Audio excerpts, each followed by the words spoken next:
쓸모아. 중국을 9월에 방문한 일본 홋카이도 교수가 중국 당국에 구속되었습니다. 구속된 남성은 40대 일본인으로 방위성과 외무성에서 근무한 경력이 있으며 중국 정치를 연구하고 있었습니다. 구속된 교수는 스파이 활동 등으로 국가안전위해죄에 관한 혐의를 받는 것으로 전해졌습니다. 중국은 이미 올해 한 50대 일본인 남성에게 스파이 혐의를 적용해 징역 15년형을 선고한 바 있었고, 한 70대 일본인 남성에게는 국가기밀 절도죄를 적용해 징역 5년 6개월형을 선고했습니다. 중국에선 2015년 이후 간첩행위에 관련되어 일본인 남녀 총 13명이 구속되었습니다. 하지만 모두 민간인이었는데 중공무원인 국립대 교수가 구속된 것은 이번이 처음이었습니다. 이들은 모두 일본 정보 기관과 관련되어 중국의 정보를 유출한 스파이 혐의가 인정되었습니다.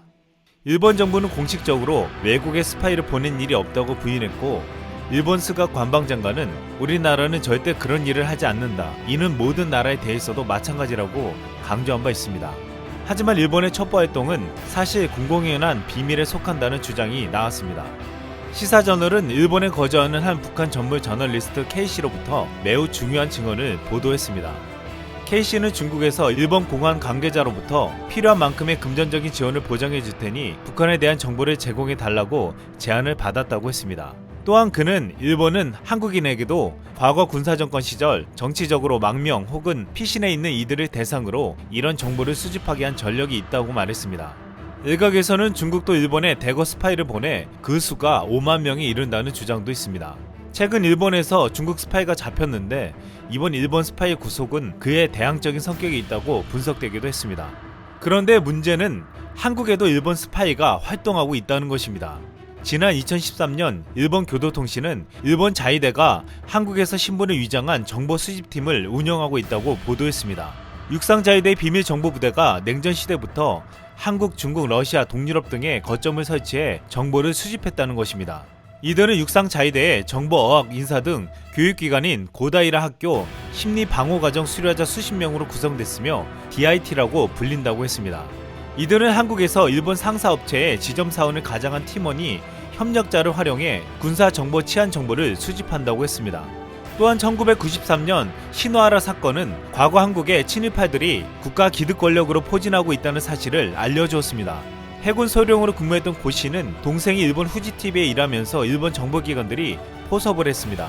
후지TV 한국 특파원이었던 시노하라는 고소령에게 접근해 군사정보를 빼냈습니다. 이때 놀라웠던 것은 고소령이 정보를 주는 대가로 요구한 것이 본인의 진급이었습니다. 이때만 해도 일부 군요직 장성급들이 일본 정부의 돈을 받아가며 군사정보를 넘기거나 일본 측의 요청에 특정 인물을 진급시켜주기도 했다는 것입니다. 작년에는 국군정보사령부의 정보팀장이 직접 요원 명단을 일본의 돈을 받고 넘겨 재판에서 실형을 받기도 했습니다.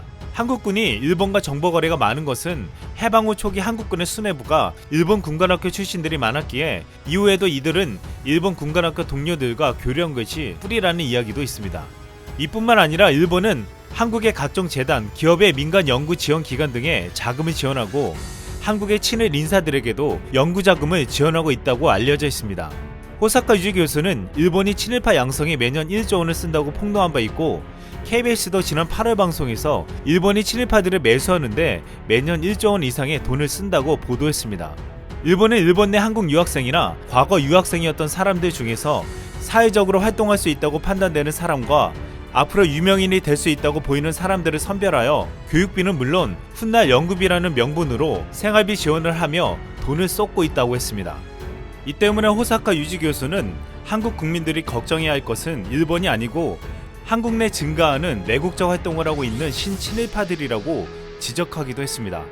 앞으로 점점 달라지는 동북아 지원과 첨예한 갈등이 야기되는 가운데 일본 스파이는 더욱 늘어날 것으로 전망되고 있습니다. 우리는 이제 국내 침투해 있는 스파이까지 경계하는 시대에 이미 와 있습니다. 이상 쓸모왕이었습니다.